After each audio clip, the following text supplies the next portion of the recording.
Wife, குழந்தை, பிள்ளைகள், குடும்பம், எதிர்காலம், இது ஒவ்வொன்றும் எப்பப்போ வாழ்க்கையில வந்து சேரும்ன்றத அவர் டேட் போட்டு எழுதி வச்சிருக்கிறார்.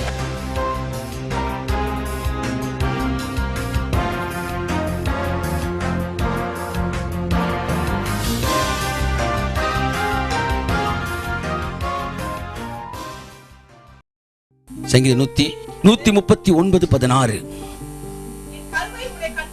இங்க பாருங்க, என் கருவை என் ஜெபத்தையும் கண்கள் கண்டதில்லை, என் உபவாசத்தையும் கண்கள் கண்டதில்லை. என் கருவை அப்படின்னு என்ன அர்த்தம்? ஜெபமே நல்லா தெரிஞ்சுக்க சகோதரி, செய் என்பதே அல்ல புதிய ஏற்பாட்டில், முடிந்தது என்பதுதான் புதிய ஏற்பாடு. ஸோ இட் இஸ் ஃபினிஷ்ட் என்பதுதான். ஸோ மறுபடி நீங்கள் முடிக்கப்பட்ட அந்த வேலையை பார்க்கும்போது உங்கள் வாழ்க்கையில் ஆயத்தம் பண்ணப்பட்டதை நீங்கள் காண்கிறீர்கள். நான் காலையில் சொன்ன ஒரே ஒரு விஷயம் திரும்ப சொல்கிறேன். 1 லட்ச ரூபா பெருமான ஒரு பொருளை உங்களுக்கு நான் இலவசமாய் கொடுத்து ஒரே ₹1 உங்களிடத்திலிருந்து நான் வாங்கினாலும் அங்கே இலவசம் என்கிற வார்த்தை என்ன செஞ்சிருது? அடியாயிருது. ஆகவே இந்த வசனம் சொல்லி, என் கருவை உம்முடைய கண்கள் கண்டது. அடுத்த வாசிங்க. கண்ணு இல்ல, காது இல்ல, ஹார்ட் இல்ல, மூக்கு இல்ல, முடி இல்ல, என் அவயவங்களில் ஒண்ணுமே இல்ல. அது இல்லாத போதே அவைகள் எது வரப்போகுது, அதுவும் அது என்னன்னைக்கு உருவாகும் அப்படின்ற டேட்டும்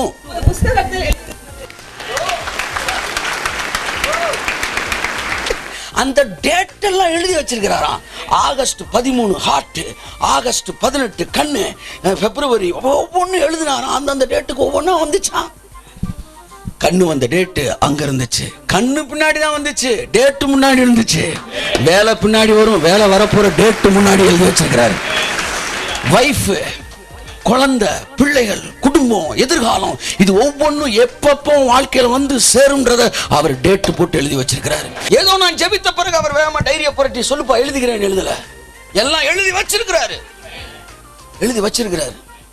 அவைகள் உருவேற்படும் நாட்களும், இதைத்தான் சொன்னேன், ஏற்ற காலத்தில் அதை தட்டி விட்டுக்கிட்டே இருப்பாரு, ரிலீஸ் ஆகிட்டே இருக்கும். ஹல்லேலூயா. அவர் காலம் உங்க காலம் கிடையாது. அவருக்கு ஒரு காலம், உங்களுக்கு ஒரு காலம். ஆமென் சொல்லுங்க. யாக்கோபுக்கு 28ன்றாங்க, ஈசாக்கு 40ன்றாங்க. ஈசாக்கு வாழ்ந்த அளவு யாக்கோபு என்ன செய்யல? வாழல. ஈசாக்கு விருத்தாப்பியம் உள்ளவனாய் செத்தான். 40 லேட்டா பிக்கப் ஆகி போனா, அவன் பாட்டுக்கு 120 வரைக்கும், 165 வரைக்கும்.